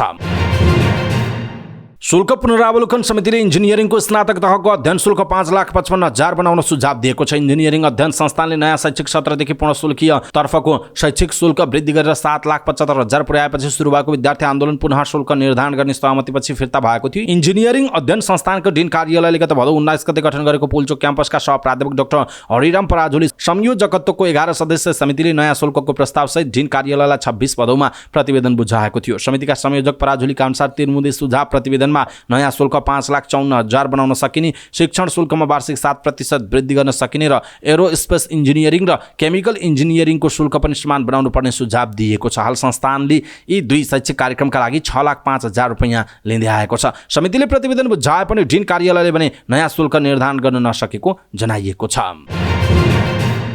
पोखरा महानगरपालिका स्थानीय तह कर्मचारी संगठनले 27 बुँदे माग राख्दै ज्ञापन पत्र बुझाएको छ। महानगरका कार्यालय अन्तर्गत कार्यरत कर्मचारीहरूको सेवा शर्त सुविधा र वृत्ति विकासको विषयलाई समेट्दै उनीहरूले ज्ञापन पत्र बुझाएका हुन्। उनीहरूले ज्ञापन पत्र मार्फत पोखरा महानगरमा कार्यरत कर्मचारीहरूलाई उच्च शिक्षा अध्ययन गर्न आफू तथा आफ्नो सन्ततिलाई पनि शैक्षिक छात्रवृत्ति प्रदान गर्न छुट्टै कर्मचारी एवं सन्तति शैक्षिक छात्रवृत्ति कोषको व्यवस्था हुनुपर्ने माग गरेका छन्। ज्ञापन पत्र मार्फत महानगरपालिका र अन्तर्गत कार्यरत कर्मचारीलाई सुपथ मूल्यमा घर उपलब्ध गराउने कर्मचारी आवास योजना कार्यान्वयनमा ल्याउनु पर्ने माग समेत गरिएको छ। ज्ञापन पत्रमा भनिएको छ, पोखरा महानगरपालिका र अन्तर्गत कार्यरत कर्मचारीहरूले पोखरा महानगरपालिकाको भौगोलिक क्षेत्रभित्र आवास प्रयोजनका लागि निर्माण गर्ने 1000 वर्ग फिटसम्म क्षेत्रफल भएको निजी घर निर्माण गर्दा लाग्ने कर पूर्ण रूपमा छुट दिने व्यवस्था हुनुपर्ने, महानगरमा कार्यरत स्थायी अस्थायी करार जालादारी तथा सेवा करार कर्मचारीको व्यवस्थापन बारे माग गरिएको छ। कर्मचारी समायोजन ऐन 2075 अन्तर्गत स्थानीय तहमा समायोजन भएका कर्मचारीहरूलाई स्थानीय तहमा कार्यरत रहँदासम्म निरन्तर समायोजन ग्रेड यथावत रूपमा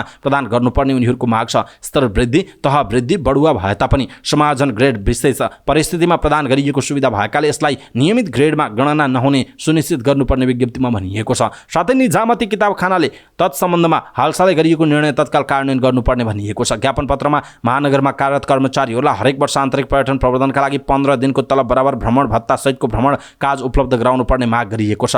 महानगरमा विगत लामो समयदेखि अस्थायी करार सेवा करार र ज्वालादारीमा कार्यरत कर्मचारीलाई हरेक 6 महिनामा म्याद थप्ने विषयमा अन्यल हुने भएकाले म्याद थप्नुभन्दा 15 दिन अगावै निर्णय गर्न माग पनि गरिएको छ। ज्ञापन पत्रमा 2064 साल असोज मसान्तसम्म साबिक स्थानीय निकायमा अस्थायी करारमा कार्यरत कर्मचारीहरूलाई प्रक्रिया पूरा गरी स्थायी बनाउन समेत माग गरिएको छ। उनीहरूले करारको विकल्पमा करार हुन नसक्ने समेत विज्ञप्ति मार्फत दाबी गरेका छन्।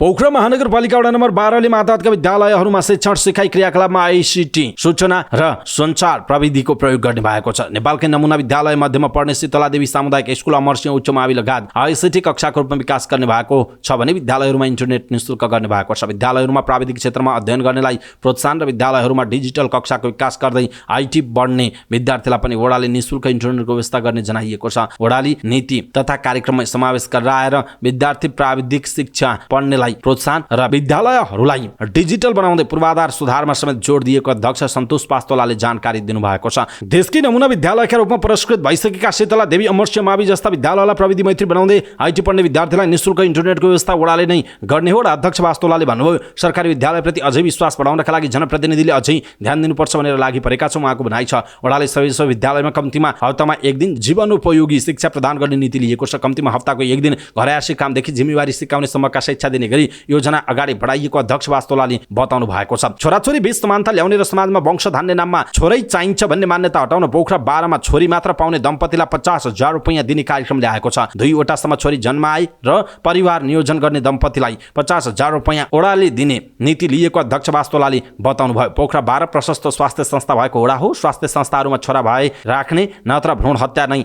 गर्ने योजनाका साथ अझै पनि मानिसहरू आउने गरेको पनि मैले थाहा पाएँ उहाँको भनाइ छ। अझै पनि यो समाजमा रहेको असमानता रोक्नुपर्छ भनेर 2 वटासम्म छोरी पाएर परिवार नियोजन गर्नेलाई प्रोत्साहन गर्ने नीति लिएका हुँ अध्यक्ष वास्तोलाले भन्नुभयो। अपाङ्गता भएका व्यक्तिहरूका लागि उपचार गर्न निःशुल्क सवारी साधनको व्यवस्था समेत ओडाले गर्ने भएको छ। अपाङ्गता भएका व्यक्तिलाई सहजताका लागि स्वास्थ्य संस्थामा पुगेर उपचार गराएर फर्कँदाको सवारी साधनको खर्च ओडाले नै गर्न लागेको वास्तोलाले जानकारी दिनुभयो। चाडपर्व लक्षित बजार अनुगमनलाई वाणिज्य विभागले तीव्र पारेको छ। असोजको 2 गतेदेखि सुरु भएको संयुक्त अनुगमनमा दैनिक 13 टोली परिचालन भएको विभागले जनाएको छ। विभागले बजार अनुगमनका लागि कुल मिलाएर 13 टोलीको कार्य विभाजन गरेको छ, जसमा 10 टोली दैनिक बजार अनुगमनमा खटिने छन् भने 2 टोलीले सूचना सङ्कलन र विभागमा आउने उजुरीको प्रशोधनमा काम गर्नेछन्। यस्तै एउटा टोली बजारमा देखिएको कैफियतको परीक्षण र प्रमाणीकरणमा काम गर्ने गरी खटिएको छ। विभागका सूचना अधिकारी आनन्द पौखरेलका अनुसार बजारमा दैनिक करिब 40 वटा फर्म तथा पसलहरूको अनुगमन भइरहेको बताइएको छ। आइतबार कुल 39 फर्ममा अनुगमन गरिएकोमा 13 फर्मलाई नगद जरिवाना तिराइएको विभागले जनाएको छ। शनिबार 44 वटा फर्ममा अनुगमन भएको थियो। विभागले ठूला चाडपर्व लक्षित अनुगमनका लागि स्थानीय तह र जिल्ला प्रशासन कार्यालयहरूलाई पनि निर्देशन दिइसकेको छ। उपभोक्ता संरक्षण ऐनले हरेक जिल्लाको सहायक प्रमुख जिल्ला अधिकारीलाई बजार अनुगमन अधिकृत तोकेको छ। यस्तै स्थानीय तहमा उपप्रमुखको संयोजकत्वमा बजार अनुगमन गर्ने अधिकार कानुनले दिएको छ।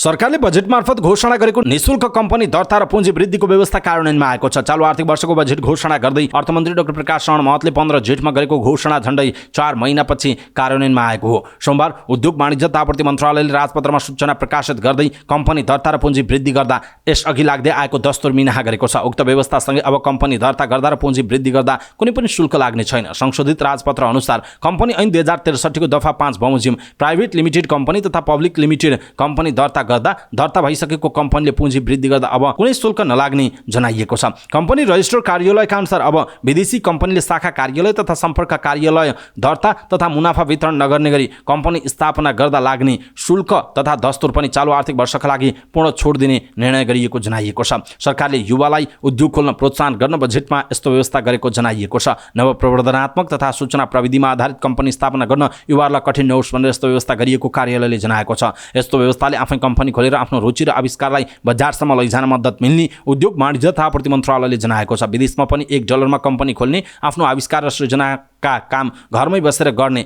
यदि यसले आकार पाए थप लगानी विस्तार गरेर कार्यालय खोल्ने, कर्मचारी राख्ने र बजारमा जान नसके खारेज गर्ने भन्ने परम्परा अनुसार नै यस्तो व्यवस्था गरिएको सरकारी दाबी छ। कम्पनीको खारेजी र पुँजी वृद्धि दर्ता लगायतका सबै दस्तुर खारेज भएका कारण अब सरकारी शुल्क लाग्दैन। कार्यालयका अनुसार कम्पनी दर्ताका लागि चाहिने कागजात आफै बनाएको अवस्थामा खर्च कम हुन्छ, तर बिचौलिया वा फरक मान्छे मार्फत कम्पनी दर्ताका लागि गर्दा लाग्ने शुल्कमा भने कार्यालय जवाफदेही नहुने जनाइएको छ। चितवन राष्ट्रिय निकुञ्जले 2वटा पोथी गैंडा पुष्पा र अञ्जलीलाई मंगलबार कोशी टप्पु वन्यजन्तु आरक्षण पठाउँदैछ। निकुञ्जका सूचना अधिकारी गणेश प्रसाद तिवारीका अनुसार आज दिउँसो 2 बजेतिर अलग अलग खोरमा राखेर पुष्पा र अञ्जलीलाई कोशीका लागि पठाइने जनाइएको छ। यहाँ विदाईको कुनै औपचारिक कार्यक्रम हुँदैन। कोशीमा स्वागतको तयारी कोशी आरक्षणले गरिरहेको छ। सूचना अधिकारी तिवारीले भन्नुभयो, अहिले लगेर इन्क्लोजरमा राख्ने हो, पछि संख्या बढेपछि आरक्षणमा छोड्ने होला उहाँको भनाइ छ। कोशी टप्पुमा गैंडाका लागि वेटल्यान्ड र ग्रासल्यान्ड राम्रो भएको कोशी टप्पु वन्यजन्तु आरक्षणका प्रमुख रमेश यादवको दाबी छ। पुष्पा र अञ्जलीलाई राख्नका लागि 16 फिट अग्लो र 85 फिट लामो इन्क्लोजर बनाइएको छ। त्यहाँ पानी र घाँसे मैदानको समेत व्यवस्था गरिएको आरक्षक प्रमुख यादवले बताउनुभयो। सुरक्षा सहितको सेक्युरिटी पोस्टहरू पनि बनाइएको उहाँको भनाइ छ। 5 से 7 मिटरको सोलर फेन्सिङ पछिका लागि तयार गरिएको छ। त्यहाँ गैंडा हेर्नका लागि भ्यू पोइन्टहरू समेत बनाइने कोशी टप्पु वन्यजन्तु आरक्षकका प्रमुख यादवले बताउनु भएको छ। पुष्पा र अञ्जली दुवै आमाविहीन भएर टुरु बनेका गैंडाका बच्चाहरू हुन्। 2076 पुष 5 गते करिब 2 महिनाको पुष्पा नवलपुरको तमासपुरमा हिलोको दलदलमा भाँसिएको अवस्थामा भेटिएको थियो भने 77 को गैंडा गणनाको क्रममा चैतको 14 गते निकुञ्जको नवलपुर दिव्यपुरीको क्षेत्रबाट 1 महिनाको उमेरमा अञ्जलीको उद्धार गरिएको जनाइएको छ। दुवै गैंडाका बच्चालाई सौराहा स्थित राष्ट्रिय प्रकृति संरक्षण कोषको कार्यालयमा हुर्काइएका हुन्। मानिसको माया र ममतामा हुर्किएका यी दुवै मानिस निकै मन पराउँछन् र आशा पनि गर्छन्। सौराहा क्षेत्रमा सँगसँगै डुल्ने र हिँड्ने गरेपछि निकुञ्जले गत वैशाख 31 गते दुवैलाई निकुञ्जको लामिताल क्षेत्रमा छोड्यो। कहिले निकुञ्जको कसरा कार्यालय क्षेत्र वरपर त कहिले पटिहानी क्षेत्रतिर जोडी बाँधेर हिँड्ने गर्छन् पुष्पा र अञ्जली। बस्तीमा पुगेपछि गएर भित्र ल्याउनु पर्ने बाध्यता थियो निकुञ्जलाई। कोशी टप्पुमा पठाउने गैंडाका सुरुमा पुष्पा र अञ्जलीलाई छान्नुको कारण उनीहरू बस्तीमा बढी गइरहने र पठाउन पनि सजिलो हुने विश्वास निकुञ्जले लिएको सूचना अधिकारी गणेश तिवारीले बताउनु भएको छ। सर्लाहीको सदरमुकाम मंगलुवामा 5 दिनदेखि लगाइएको निषेधाज्ञा दिउँसोलाई निष्क्रिय गरिएको छ, रातिलाई भने यथावत राखिएको छ। सर्लाही जिल्ला प्रशासन कार्यालयमा सोमबार बिहान बसेको समन्वय सहजीकरण बैठकले असोज 4 गते बिहिबार राति 10 बजेदेखि लगाइएको निषेधाज्ञा दिउँसोको समयमा हटाउने तर राति 8 बजेदेखि बिहान 4 बजेसम्मलाई निरन्तरता दिने निर्णय भएको जनाइएको छ। गणेश चतुर्थीको मूर्ति विसर्जन गर्ने जाने क्रममा मंगलुवामा 2 समुदायबीच झडप भएपछि गएको बिहिबार राति 10 बजेदेखि अर्को आदेश नहुन्जेलसम्मका लागि मंगलुवामा निषेधाज्ञा जारी गरिएको थियो। बिहिबार रातिदेखि अशान्त बनेको मंगलुवामा गए रातिदेखि अवस्था सामान्य हुँदै गएपछि दिनको निषेधाज्ञा हटाउने निर्णय गरिएको प्रमुख जिल्ला अधिकारी इन्द्रदेव यादवले जानकारी दिनुभयो। रोजगारीका लागि पोल्यान्ड पठाइदिन्छु भन्दै 27 लाख रुपैयाँभन्दा धेरै रकम ठगी गर्ने राप्ती फ्यालिसमेन्ट मेन पावरका सञ्चालक रविन्द्र अधिकारी पक्राउ परेका छन्। वैदेशिक रोजगारीमा पोल्यान्ड पठाइदिने र त्यहाँ फुड प्याकिङको काममा महिनाको 1 लाख रुपैयाँ कमाई हुने भन्दै 4 जनाबाट 27,25,000 रुपैयाँ ठगी गर्ने उनलाई प्रहरीले सोमबार पक्राउ गरेको हो। मेन पावरका सञ्चालक अधिकारीले प्रति व्यक्ति 12 लाख रुपैयाँ लाग्ने बताएका थिए, तर पटक पटक गरी 4 जनाबाट 27,25,000 रुपैयाँ हात पारेपछि उनी सम्पर्कविहीन भएका थिए। रकम लिएर मेन पावरका सञ्चालक फरार भएपछि पीडित प्रेम तामाङ सहित 4 जनाले वैदेशिक प्राविधिक रोजगार विभागमा उजुरी दिए। पीडित श्रमिकको उजुरीको आधारमा विभागले रविन्द्रको खोजी गरी उपस्थित गराइदिन प्रहरीलाई अनुरोध समेत गरेको थियो। चितवनको भरतपुर नगरपालिका 6 का 42 वर्षीय रविन्द्रलाई सोमबार दिउँसो प्रहरीले काठमाडौँको वसुन्धराबाट पक्राउ गरेको जनाइएको छ। प्रहरीका अनुसार थप अनुसन्धानका लागि उनलाई विभागको कार्यालय ताजल पठाइएको छ। यस्तै युएई पठाइदिन्छु भन्दै 1.5 लाख रुपियाँ ठगी गर्ने रौतहटका इरफान सिद्दिकीलाई पनि प्रहरीले पक्राउ गरेको छ। उनले सूर्यबहादुर कार्कीलाई वैदेशिक रोजगारीमा युएई पठाइदिन्छु भन्दै 1.5 लाख रुपियाँ ठगी गरेको जनाइएको छ। शेयरको बजारमा भित्री कारोबार इनसाइडर ट्रेडिङ गरेको आरोपमा सम्पत्ति शुद्धिकरण अनुसन्धान विभागले रेडी पावर कम्पनीका पूर्व अध्यक्ष गुरुप्रसाद नेउपाने विरुद्ध मुद्दा दायर गर्ने भएको छ। कम्पनीको भित्री सूचनाका आधारमा शेयर खरिद बिक्री गरी गैरकानुनी लाभ लिएको आरोपमा विभागले निजी क्षेत्रका ऊर्जा उत्पादक तथा प्रवर्धक नेउपाने विरुद्ध सम्पत्ति शुद्धिकरणको आरोपमा मुद्दा दायरको तयारी गरेको जनाइएको छ। नेउपानेलाई मुद्दा दायर गर्नुपर्ने भनी तयार पारेको अनुसन्धान प्रतिवेदन रायका लागि विशेष सरकारी वकिलको कार्यालयमा पेश भएको थियो। विभाग स्रोतले भनेको छ मुद्दा चलाउनु पर्ने राय लेखी निर्णय सहितको प्रतिवेदन विभागमा पेश भइसकेको छ। विभाग सम्बद्ध स्रोतका अनुसार केही दिनमै विशेष अदालतमा मुद्दा दायर गर्ने गरी अभियोग पत्रको तयारी भइसकेको जनाइएको छ।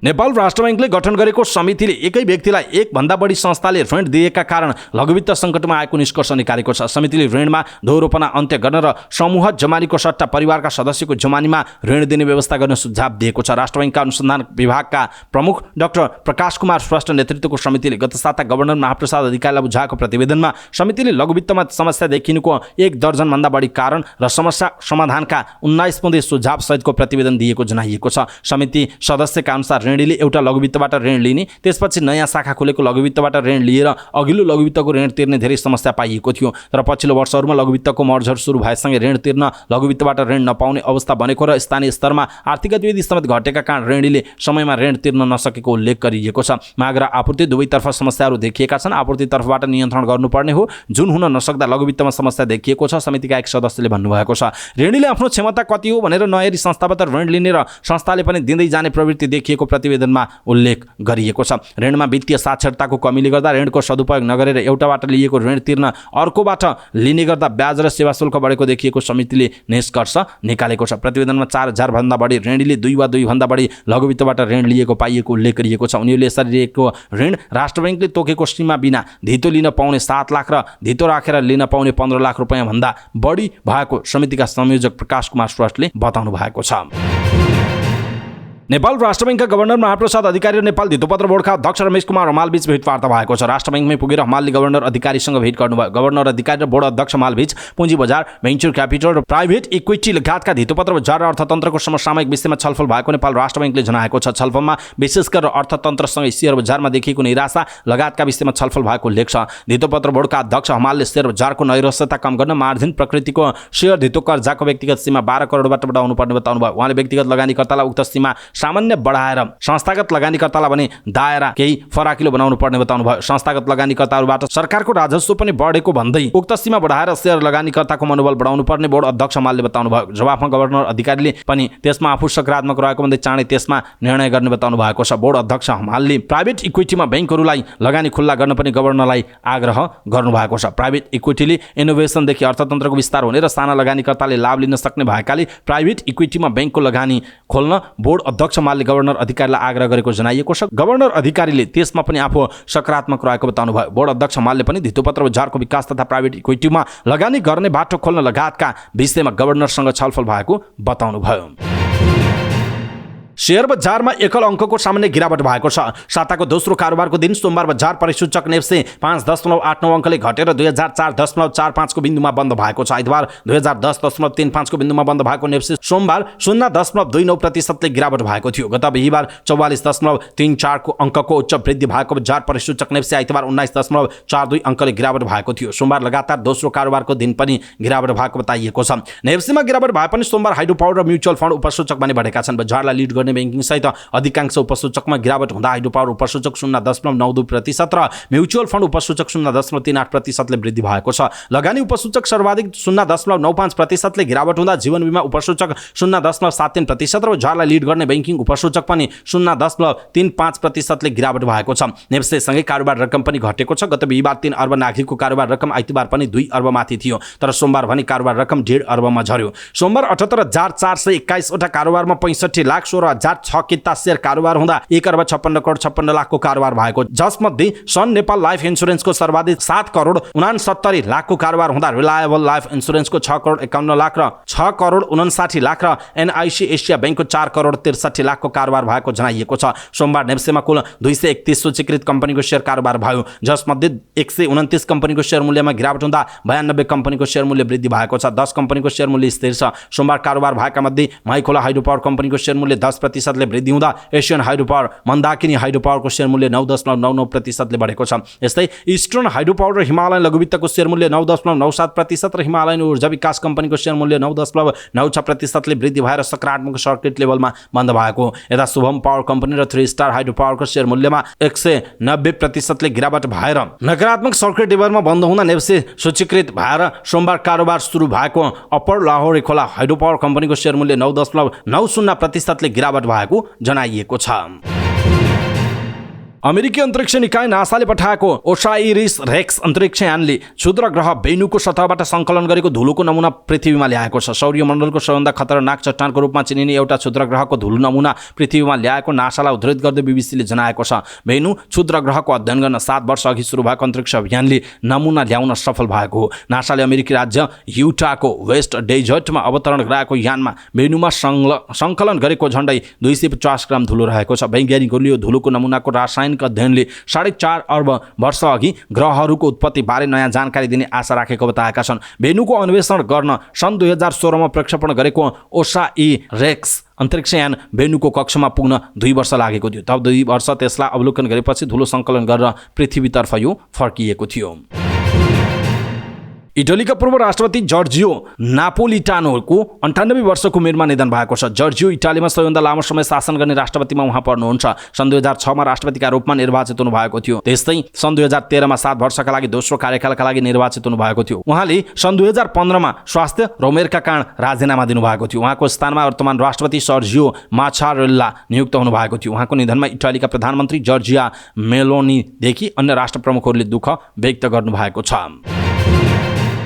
फ्रान्सले अफ्रिकी मुलुक नाइजरबाट आफ्ना राजदूत र सेना फिर्ता गर्ने निर्णय गरेको छ। नाइजरमा राष्ट्रपति मोहम्मद बाजुमलाई सत्याच्युत गर्दै सेनाले सत्ता हत्याएपछि फ्रान्सले सेना र राजदूत फिर्ता गर्ने निर्णय गरेको फ्रान्सका राष्ट्रपति इम्यानुएल म्याक्रोनले जानकारी दिनुभयो। फ्रान्सको एक टेलिभिजनलाई अन्तर्वार्ता दिने क्रममा राष्ट्रपति म्याक्रोनले फ्रान्सका राजदूतलाई नाइजरमा बन्धक बनाइएको बताउँदै नाइजरका लागि फ्रान्सेली सैन्य सहयोग समाप्त भएको घोषणा गर्दै आगामी वर्षसम्म सबै फ्रान्सेली सेना फिर्ता हुने जानकारी समेत दिनुभयो। नाइजरमा 1500 फ्रान्सेली सेना रहेका छन्। यसअघि नाइजरको राजधानी नियामीमा रहेको फ्रान्सेली सैन्य शिविरमा हजारौं मानिसहरूले प्रदर्शन गरेका थिए। फ्रान्सले विद्रोहलाई मान्यता दिन अस्वीकार गरेको भन्दै सेना समर्थकहरूले प्रदर्शन गरेका हुन्। उनीहरूले फ्रान्सेली राजदूत र सेनालाई फिर्ता जान दबाब दिँदै प्रदर्शन गरेका हुन्। यसअघि माली र बुर्किना फासोबाट पनि फ्रान्सेली सेना फिर्ता गर्न दबाब परेको थियो।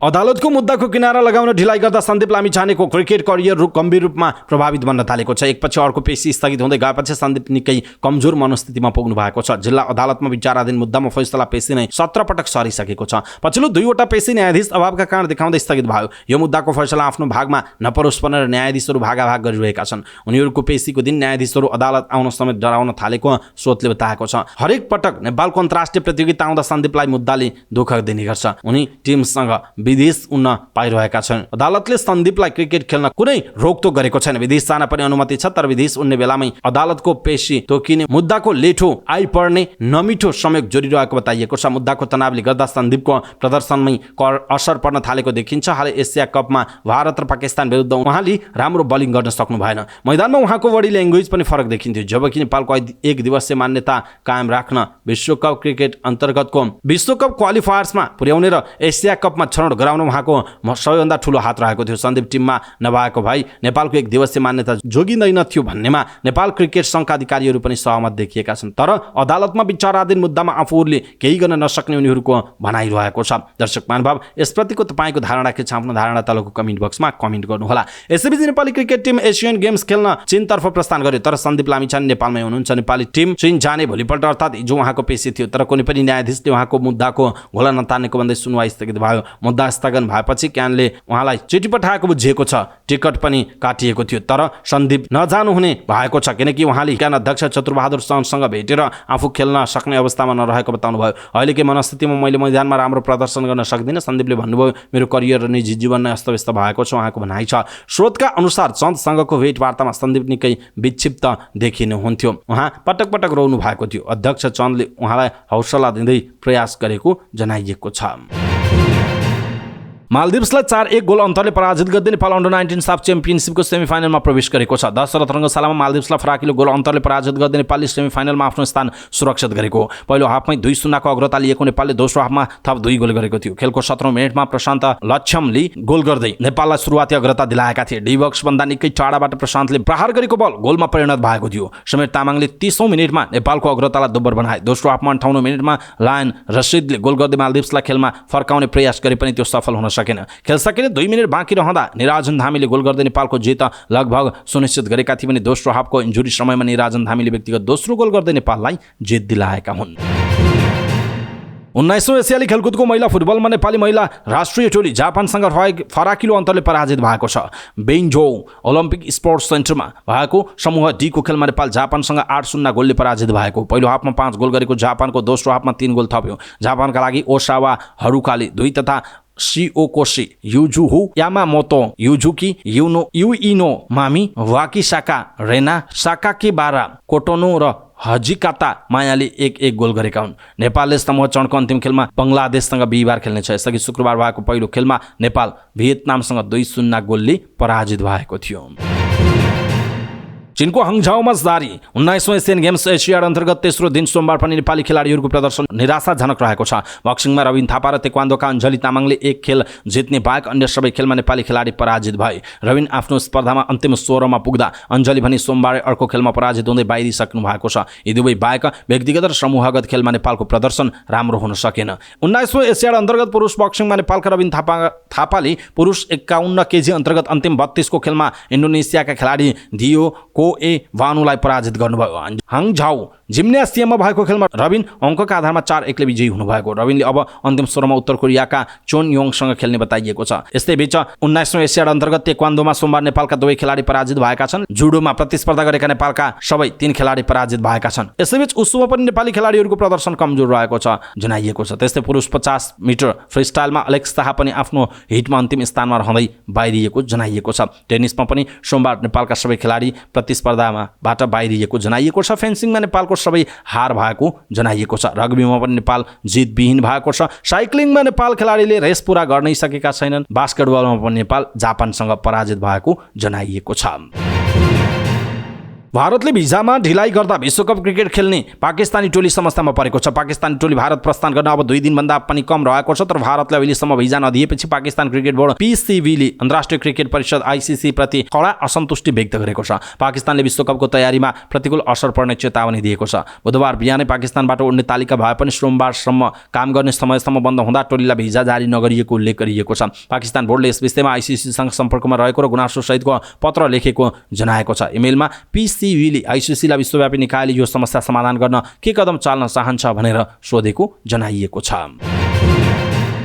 समाचार पार्टी हेल्थ टिप्स अन्तर्गत आज हामी यौन रोग भेरिङ्गीको लक्षण र उपचारको विषयमा छाला तथा यौन रोग विशेषज्ञ डाक्टर प्रज्वल पुडासैनीले दिएको हेल्थ टिप्स यहाँहरूमाझ प्रस्तुत गर्छौँ। हामीलाई अन्तिमसम्म हेर्नुहोला। यौन रोग निकै ध्यान दिनुपर्ने रोग भए पनि धेरैले गम्भीरतापूर्वक लिएको पाइँदैन। यौन रोग सर्ने भएकाले यसको जटिलता पनि निकै हुन्छ। यौन रोग मध्ये एक हो भेरिङ्गी। यो एक प्रकारको ट्रेपोनेमा प्यालिडम कीटाणुबाट सर्ने यौन प्रसारित रोग हो। यसलाई अङ्ग्रेजीमा सिल्फिस भनेर भनिन्छ।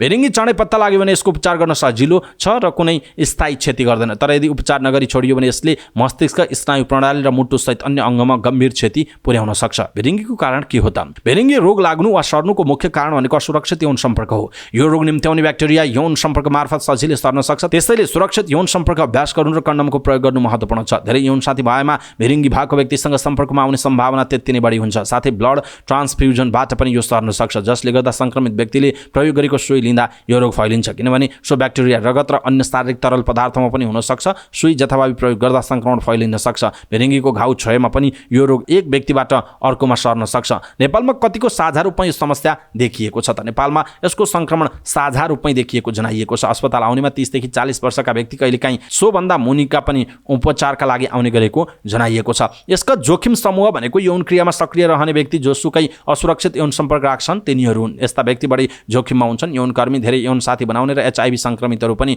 यो रोगको जोखिममा पर्ने बताइएको छ। त्यसैगरी गर्भवती महिलाहरूलाई भिरिङ्गी छ भने पेटमा भएको बच्चालाई पनि सर्न सक्छ। भिरिङ्गीका लक्षणहरू के हुन् त? भिरिङ्गीका 3 चरणका लक्षण हुन्छ। त्यसअनुसार लक्षणहरू फरक फरक हुन्छन्। पहिलो चरणमा संक्रमण भएको 2 देखि 4 हप्तासम्म लक्षणहरू देखिन थाल्छ। यसमा पीडा रहित घाउहरू यौनाङ्गमा बस्छन् जहाँबाट ब्याक्टेरिया शरीरमा प्रवेश गर्छ। यदि संक्रमित व्यक्तिसँग मुख मैथुन गरेमा यो घाउ मुखमा पनि देख्न सकिन्छ। यो सामान्यतया 1 देखि 5 हप्तासम्म आफै घाउ हराउन सक्छ। दोस्रो चरण, सुरुवाती चरणमा संक्रमणको उपचार नगरी रहँदा 6 देखि 12 हप्तापछि लक्षणमा ज्वरो आउने, टाउको दुख्ने, जोर्नी दुख्ने, भोक नलाग्ने, यौनाङ्गमा दाग आउने, मुखमा रातो पिम्पल हुने, घाँटी दुख्ने, स्तन सुनिने, कम्मर र घाँटीमा दुखाइ र थकान जस्ता समस्या देखा पर्छन्। तेस्रो चरण, भिरिङ्गीको उपचार लामो समय बितिसक्दा पनि भएन भने 10 देखि 40 वर्षपछि यसको संक्रमण मस्तिष्क र मुटुसम्म पुगेर क्षति हुन सक्दछ। साथै स्मरण शक्तिमा समेत ह्रास आउन सक्छ। यसका अन्य धेरै लक्षण छन् जुन उल्लेख गर्नै सकिँदैन। भिरिङ्गीले यौन जीवनलाई असर गर्छ कि गर्दैन? भिरिङ्गीले यौन जीवनमा महत्त्वपूर्ण प्रभाव पार्न सक्छ। यौन सम्पर्कको समयमा यौनाङ्गमा घाउ, मुसा र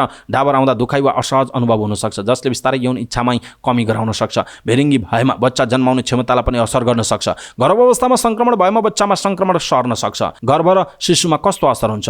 गर्भवती महिलामा भिरिङ्गीको संक्रमण देखिएमा गर्भमा रहेको शिशुमा पनि असर गर्न सक्छ जसले सन्तान पेटमा मर्न सक्ने समय अगावै बच्चा जन्मिन सक्छ। यदि सन्तान जन्मिए सन्तानमा पनि भिरिङ्गी हुन सक्छ। भिरिङ्गीले बच्चाको अनुहार, छाला, हाड, जोर्नी, मुटु र फोक्सो जस्ता अङ्गमा असर गर्न सक्छ। शिशु पनि भिरिङ्गीबाट संक्रमित देखिए त्यसको उपचारले भविष्यमा आउने जटिलता कम पनि गर्न सकिन्छ। कसलाई देखाउने त? यौनाङ्गमा असामान्य परिवर्तन देखिने बित्तिकै यौन रोग विशेषज्ञलाई देखाउन सकिन्छ। यस्तै समस्या सामान्य भए यौन रोग विशेषज्ञले उपचार गर्छन्। तर भिरिङ्गी जसको लामो उपचार भएको छैन र अन्य अङ्गलाई असर पुर्याएको छ भने सम्बन्धित चिकित्सकलाई रिफर गरिन्छ। पहिचान र उपचार कसरी हुन्छ त? भिरिङ्गीको जति छिटो उपचार सुरु गर्यो त्यति छिटो निको पार्न सकिन्छ। भिरिङ्गी पहिचानका लागि TPHA र VDRL को परीक्षण रगतबाट गरिन्छ।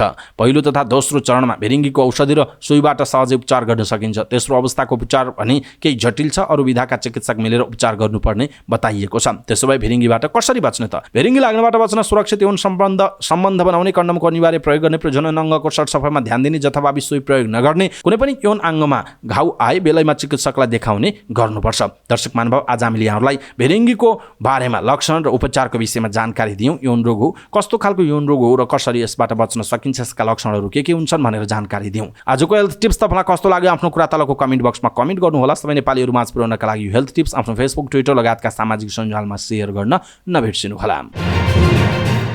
हवस् त दर्शक महानुभाव, समाचारबारी.com को न्युज बुलेटिन अहिलेका लागि यति नै। हामीले प्रस्तुत गरेका यी समाचारहरूप्रति तपाईँको धारणा के छ? आफ्नो धारणा तलको कमेन्ट बक्समा कमेन्ट गर्नुहोला।